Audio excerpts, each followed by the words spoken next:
Size hapis yattığım dönemdeki koğuş arkadaşlarımı tanıtacağım. Yanlış anlaşılmasın. Terörün her çeşidini lanetliyorum. Darbe girişimini ve saf ve iyi niyetli Anadolu insanlarının başına bu çoraplar örenleri de lanetliyorum. Ben sadece 14 ay boyunca birlikte kaldığım insanları biraz olsun tanıyın, bilin istedim. 15 Temmuz 2016 darbe girişimi sonrasında çalıştığım Şifa Üniversitesi'ne el konuldu. Kendime Suudi Arabistan'da 15.000 dolar maaşla bir iş buldum. 2 Eylül 2016 tarihinde İzmir'den uçağa binmek üzereyken alıkonuldum, Erzurum'a götürüldüm ve hapse atıldım.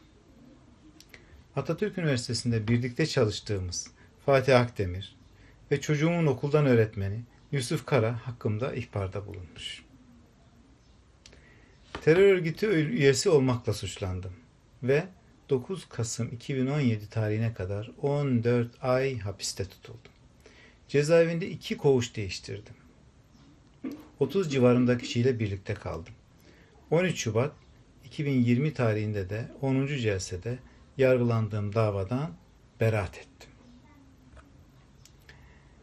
Cezaevinde teröristlerle karşılaşmayı bekliyordum. Ancak hiç öyle olmadı. Hukukun üstünlüğüne güvenmek zorundayız tabii. Hukuk birisine terörist diyorsa benim elimden bir şey gelmez. Ama benim gördüğüm benim gibi vatansever, milletine, devletine bağlı, dindar Anadolu insanlarıydı oradakiler. Hatta çoğunluğu onları ihbar edenlerin gözlerinde bile kahraman sayılacak tiplerdi. Erzurum Haç tipi cezaevinin koğuşları 4 veya 6 kişiye göre tasarlanmış. Burada kimi zaman 14 kişiyle birlikte kaldık ama hiç 9 kişiden az değildik. 14 kişi kaldığımız dönemde bir fotoğraf çekilmiştik. O fotoğrafa bakarak cezaevinde tanıştığım insanları sizlere de tanıtmak istiyorum. En önem verdiğim kişilerden birisi 70 yaşında bir profesör. Koğuşumuzda bizimle birlikteydi. 9 ay onunla birlikte kaldım. Bu hocamızın 100'ün üzerinde basılı kitabı bulunmakta. Arapça eğitimi için Türkiye'de referans gösterilen kişilerden birisi. Ben de ondan 9 ay boyunca kurs aldım. Bir özelliği de bu hocamız medrese eğitimi almış. Medrese icazetli Türkiye'nin belki tek profesörü.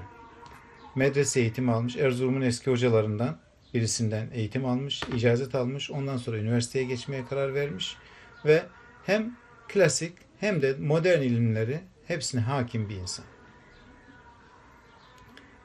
Hani bugünlerde moda ya Osmanlıca falan, Osmanlı, 2. Osmanlı diye. Eğer Osmanlıca öğrenmek istiyorsanız işte o adamdı size Osmanlıca öğretecek olan adam. Belki Türkiye'de en iyi bu konuya hakim, Osmanlıca metinlere hakim olan adam. Oradaydı. Türk Devleti'ni temsilen yaptığı çalışmalar nedeniyle Kazakistan'dan devlet üstün hizmet madalyası almış bir adam. Evet. Koğuşta o sıralar sadece o profesör hocamız yoktu. 4 bizim koğuşumuzda sadece 4 üniversite hocasıydık. Bir diğeri Mekke'de Ümmül Kura var malumunuz. İslam eğitimi açısından, din eğitimi açısından en önemli merkezlerden birisi. Orada 8 yıl eğitim görmüş bir İslam fıkıh hocası. O da bizimleydi. Fotoğrafta tabii kendilerine izin almadığım için isimlerini vermedim. Fotoğrafı flulaştırdım. Bir diğer öğretim üyemiz de sanatçı. Güzel Sanatlar Fakültesi'nde doçentti o zaman. Yurt dışında resim sergileri açmış. Belki de dünyanın da önemli bir ressam olarak ileride anılacak. Çamaşır suyu ile tişört boyamıştı bize de efsane olmuştu koğuşta. Hatıra olarak halen saklıyorum. Başka bir koğuş arkadaşım yıllarca üniversitenin genel sekreterliğini yapmış. Üniversiteye katkıları ayrı bir gündem olur. Beni esas etkileyen bir hatırası vardı, onu anlatmıştı. Onu paylaşmak istiyorum. Bu arkadaşımız askerde komandoymuş. Tim lideri olduğu bir çatışmada arkadaşı vurulmuş. Mermi yağmuru altında diyor. Gece izli mermiler uçuşuyor. Onların altında vurulan arkadaşımı gittim, yüklendim. Onu orada bırakamazdım. Onun öldüğünü ya da yaşadığını da bilmiyordum ama onu orada bırakamazdım. Alıp geri getirmiş. Geri mevziye geldiğinde kendisinin de omuzundan yaralı olduğunu fark etmiş. Kanlı gömleğimi halen saklıyorum diyordu. Koğuştaki en ilgi çekici kişilerden birisi bir cami imamıydı. İmam arkadaşımız cumalarını kılamadığı için dert yanıyordu. Özellikle Allah'a şikayet ediyordu ki bunlar benim cumalarımdan ettiler diye. Erzurum'da görev yaparken yaptığı dönemde, genç bir imam olduğu dönemde PKK'lılar köyünü basmışlar. 6 kişiyi öldürmüşler. 6 arkadaşı o köyden. Bir kısmı arkadaşı ölmüşler. Muhtar odasındaydık diyor. Gece karanlığında bize mermi sıkanlardan birini arkadan yakaladım. Kolumu boynuna doladım. Birlikte yere düştük.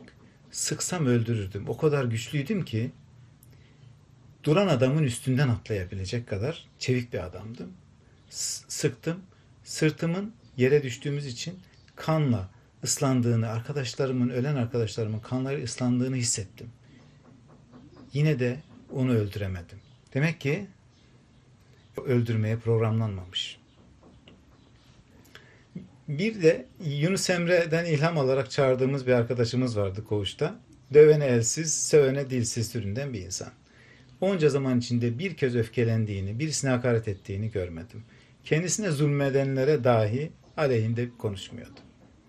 Sonra 2 komiser arkadaşımız vardı birlikte kaldığımız. Birisi İstanbul'da çalışırken canlı bomba saldırısına uğramış. Saldırıda birçok iş arkadaşını kaybetmiş. Alnında yara izi olan bir gazi orada koğuşta benimle birlikteydi. Diğeri de en az onun kadar vatan millet sevdalısı bir delikanlı. Diyordu ki isyan etmiyordu durumuna. Gayet rahattı. Askerlik yapmamıştım hocam. Sayalım ki uzun bir askerlik yapıyorum vatan için diyordu.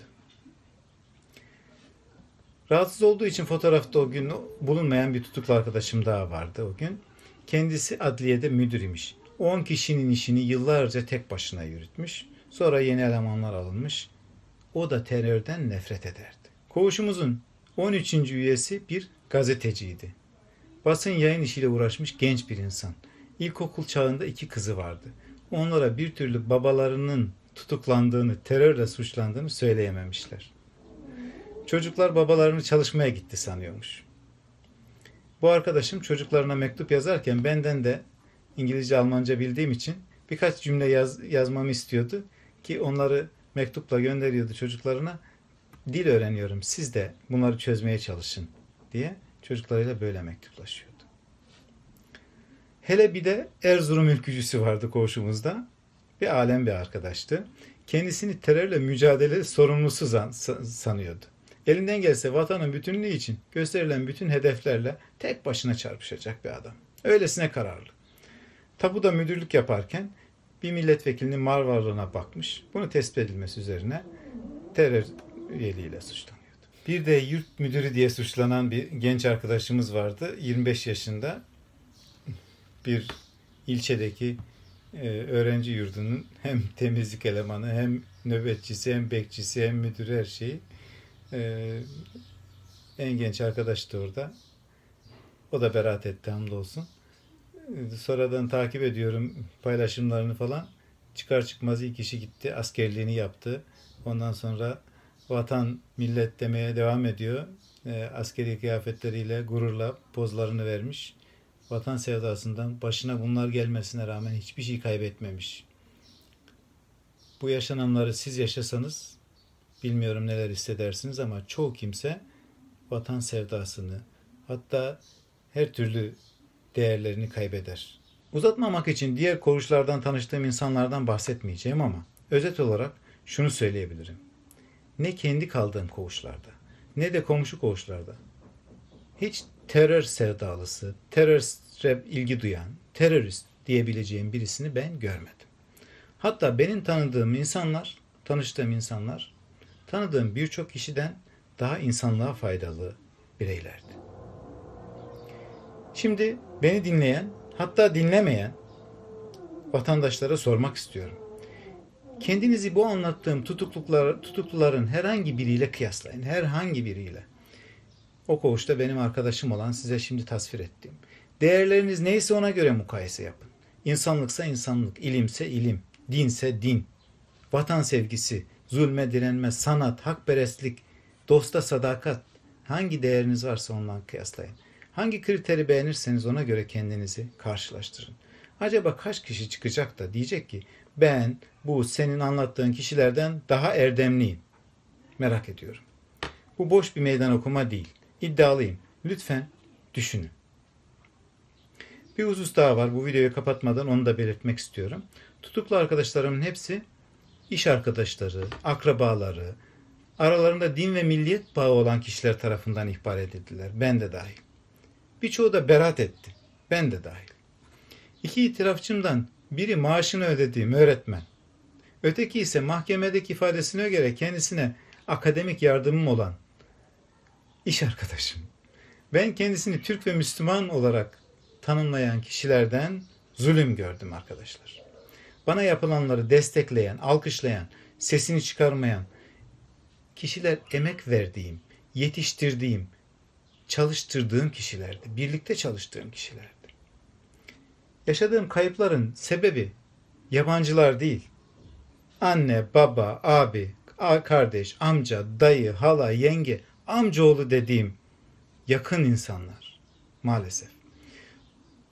Zulmü anlayamam. Yani hiçbir şekilde insan insana, hatta insan çevresine, doğaya, canlılara niye zulmeder anlayamam ama insanın hukuku olan birlikte yaşadığı, iyilik gördüğü insana, komşusuna siyasi yönlendirme ile nefret duyması, zulmetmesi ne kadar acı, ne kadar insanlıktan nasibini almamış bir davranıştır. Tiksiniyorum. Başka bir kelime söylemeyeceğim. İğreniyorum.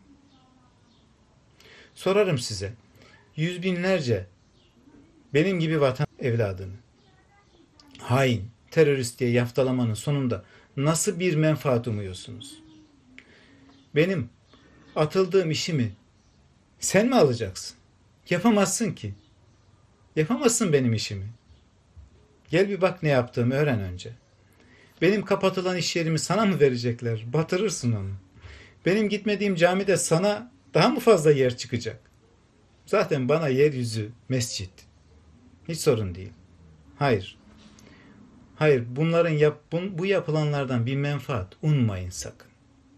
Dünya menfaatleri, para ve iktidar uğruna yaptığınız veya desteklediğiniz zulüm size ancak bunların tersini getirecektir.